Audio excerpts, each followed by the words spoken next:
Bismillahirrahmanirrahim. Ketemu lagi nih teman-teman. Kita belajar lagi di soal pretest atau di seleksi akademik PPG tahap 2. Kita akan bahas soal-soal atau FR yang berkaitan dengan pretest PPG Dajab di tahap 2 nih teman-teman. Jadi teman-teman jangan lupa subscribe, like, dan share. Jangan lupa juga bunyikan tanda loncengnya. Nanti pas kami upload video nanti langsung ada notifikasinya di HP-nya Bapak Ibu semua. Oke, kita lanjut di soal nomor 1 nih. Soal nomor 1 ini ada alat yang memiliki kesamaan dengan prinsip kerja dinamo sepeda nih teman-teman semua. Apakah A panel surya, atau B pembangkit listrik tenaga air, atau C pembangkit listrik tenaga surya, atau D motor listrik, atau E kipas angin. Ini teman-teman semua yang paling mendekati dengan prinsip kerja dinamo sepeda nih teman-teman, yang mana? Kalau misalkan dinamo sepeda itu kan dari gerak menjadi listrik ya teman-teman ya. Kalau misalkan teman-teman lupa, nanti tinggal teman-teman cari gambarnya. Tadinya saya mau masukkan gambar tapi kayaknya nggak kemasukin nih teman-teman. Nanti teman cari aja, kan ada roda berputar, kemudian dia di dalam induksi elektromagnetik, kemudian jadi listrik. Nah ini samanya dengan apa nih? Kalau misalkan kita panel surya, kita bisa delete nih teman-teman yang tidak sesuai dengan prinsip kerja dinamo sepeda. Kita aktifkan dulu. Panel surya ini dia adalah cahaya matahari menjadi listrik, berarti tidak termasuk karena ini prinsip kerja adalah gerak ke listrik ya teman-teman ya.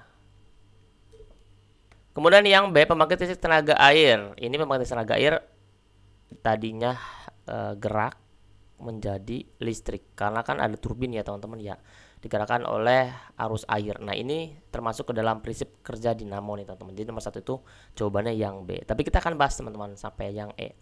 Pembangkit listrik tenaga surya ini sama dengan panel surya. Ini tidak, dari cahaya matahari menjadi listrik. Motor listrik dan kipas angin ini sama teman-teman. Prinsip kerjanya jadi listrik menjadi gerak. Jadi kita akan pilih yang B, pembangkit listrik tenaga air. Jadi kalau misalkan teman-teman besok ketemu soal-soal seperti ini, teman-teman langsung dianalogikan aja secara nyata di contextual learningin teman-teman. Kalau teman-temannya lupa materinya, langsung saja kita masukkan logika kita kepada benda-benda yang ditanyakan, seperti itu teman-teman. Nah di sini teman-teman ada jawabannya nih teman-teman. Dinamo listrik adalah alat generator sederhana yang merubah energi gerak kinetik menjadi energi listrik. Jadi teman-teman wajib hafal cara kerjanya aja. Oke. Kita lanjut teman di soal nomor 2. Jika data tersebut akan dibuatkan diagram lingkaran, berapa derajatKah daerah lingkaran untuk pekerja serabutan? Kita akan fokus di pekerja serabutan. Nanti besok teman-teman kalau misalkan di tahap 2 yang disajikan adalah lingkaran, diagram lingkaran atau tabel atau apapun itu yang berbentuk diagram, nanti teman-teman prosesnya sama teman-teman. Kita kan prosesnya hitung dulu semua pekerja serabutannya apa. Karena kalau kita nggak tahu pekerja serabutannya berapa, kita nggak akan bisa pilih nih grafiknya. Nah kita pertama teman-teman, langkah pertama kita lihat dulu nih. Penduduk desa makmur sebanyak 5.400 orang, 44% diantaranya adalah pekerja swasta, pegawai negeri 8%, petani 17%, dan polisi 20%. Sisanya adalah pekerja serabutan. Kita lihat dulu teman-teman, persentase dari pekerja serabutan berapa. Langkah pertama adalah 100%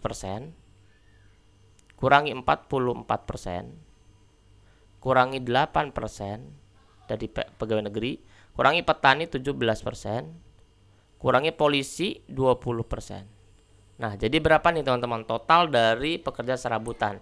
Jadi pekerja serabutan itu totalnya adalah 11%. Nah, oke. Ini persentase udah ada ya teman-teman.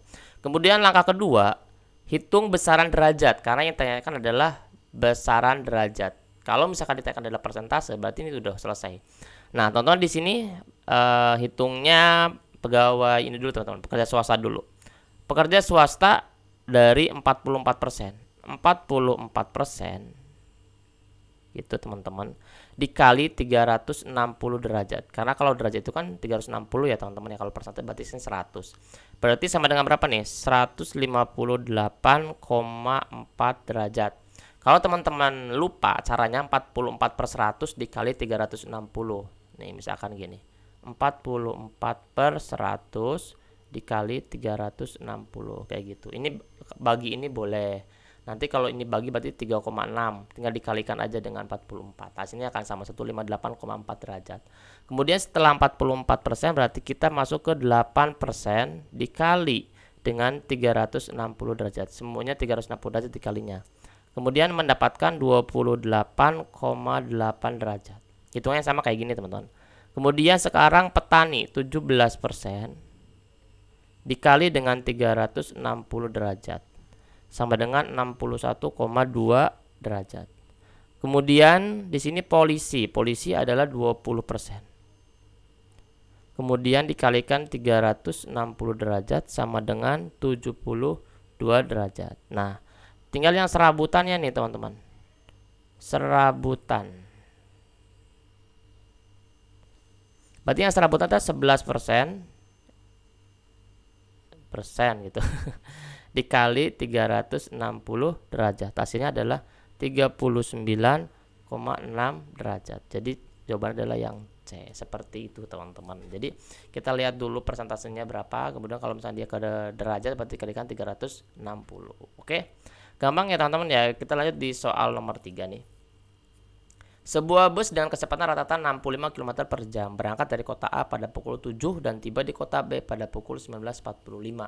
Namun di perjalanan bus berhenti sebanyak 2 kali untuk istirahat, masing-masing 15 menit dan 30 menit. Berapakah jarak antara kota A dan kota B? Nah, teman-teman di sini kita lihat teman-teman. Pertama, ini kecepatannya berapa nih teman-teman? Kecepatannya ternyata 65 km. 65 km. Kecepatannya adalah 65 km per jam. Kemudian total waktunya, total waktu TW aja ya. Total waktunya adalah 07 jam berangkat dari kota A jam 7, tiba di kota B 19.45. Jadi total perjalanannya itu adalah 12 jam 45 menit. Oke. Kemudian waktu istirahat WI aja. Waktu istirahat 15 menit berapa kali ini? 2 kali ya. Ditambah dengan 30. Jadi waktu istirahatnya itu semuanya ada berapa tuh, teman-teman? 45 menit ya. 45 menit. Oke. Kemudian totalnya teman-teman. Total waktunya berapa nih? 12 jam 45 menit dikurangi 45 menit. Jadi hasilnya adalah 12 jam. Masukkan teman-teman, jarak 65 km per jam dikali 12. Nah, hasilnya adalah 780 km. Mana nih? Ya, berarti yang B. Gitu teman-teman. Karena kalau misalkan rumus jarak adalah V kali T gitu. Oke, kita lanjut teman-teman di soal nomor 3. Nomor 4 ya. Buah pepaya memiliki banyak manfaat bagi kesehatan. Buah pepaya mengandung papain dan serat yang dapat membantu mengatasi gangguan pencernaan.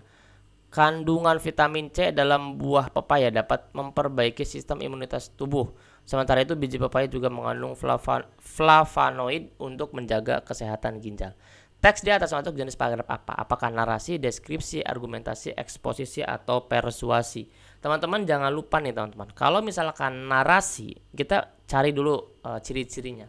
Kalau narasi itu terdapat tokoh, alur, konflik. Nah itu narasi teman-teman, ciri-cirinya. Kalau misalkan teman-teman mau tahu deskripsi ini ciri-cirinya itu menggambarkan suatu objek atau melibatkan pengamatan dari panca indera. Nah, kalau misalkan ciri-ciri dari argumentasi itu berisi pendapat atau dukungan berupa data. Nah, kemudian ciri-ciri persuasi ajakan kepada pembaca. Kalau misalkan eksposisi, teman-teman, di eksposisi ini menyajikan informasi tentang sesuatu hal yang berdasarkan fakta. Jadi kalau misalkan ini adalah fakta ya, karena buah pepaya memiliki banyak manfaat bagi kesehatan. Ada kandungan vitamin C yang sudah dibuktikan dalam buah pepaya dan dapat memperbaiki sistem imunitas tubuh. Jadi yang paling tepat adalah yang D, eksposisi. Seperti itu teman-teman. Nah kalau misalkan teman-teman mau lihat, ini pembahasannya ciri-ciri paragraf narasi, deskripsi, argumentasi, persuasi, dan eksposisi. Silakan teman-teman dicatat atau di screenshot ya teman-teman ya. Nomor 5 teman-teman, masih berupa paragraf nih teman-teman. Perpustakaan merupakan sumber belajar yang menyediakan berbagai bacaan. Bacaan tersebut misalnya buku, kamus, majalah, dan tabloid. Di perpustakaan kita dapat membaca bacaan tersebut sepuasnya, kita pun dapat meminjamnya untuk dibaca di rumah. Dengan banyak membaca tentunya kita akan memperoleh banyak pengetahuan. Jadi seharusnya kita memanfaatkan perpustakaan sebagai sumber belajar semaksimal mungkin. Jadi masuk ke dalam mana teman-teman? Apakah narasi, deskripsi, argumentasi, eksposisi, atau persuasi? Di sini aja ajakan nggak teman-teman? Perpustakaan merupakan sumber belajar yang menyediakan berbagai bacaan.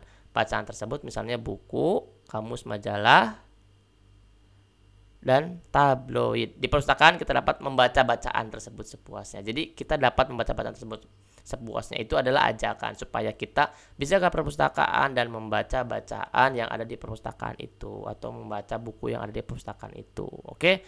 Nah, ini adalah contoh dari persuasi, teman-teman. Kalau misalnya teman-teman tadi lupa, ini cirinya dari paragraf narasi, deskripsi, argumentasi, persuasi, dan eksposisi. Jadi teman-teman lihat aja ciri-cirinya supaya nanti pas ada soal seperti ini di tahap 2 teman-teman udah bisa langsung tembak jawaban yang benar dan teman-teman bisa lulus. Oke, mudah-mudahan teman-teman lulus dan mempersiapkan terus, jangan lengah ya teman-teman ya, jangan ikuti informasi yang lain-lain dulu yang berkaitan dengan memang tidak sesuai dengan surat edaran. Jadi teman-teman harus menunggu surat edaran dari Ditjen PPG-nya untuk pelaksanaan tahap 2 ini. Oke, teman-teman tetap semangat, jangan lelah untuk belajar. Mudah-mudahan saya doakan semuanya lulus PPG di tahun 2023 ini. Terima kasih teman-teman ya, dadah.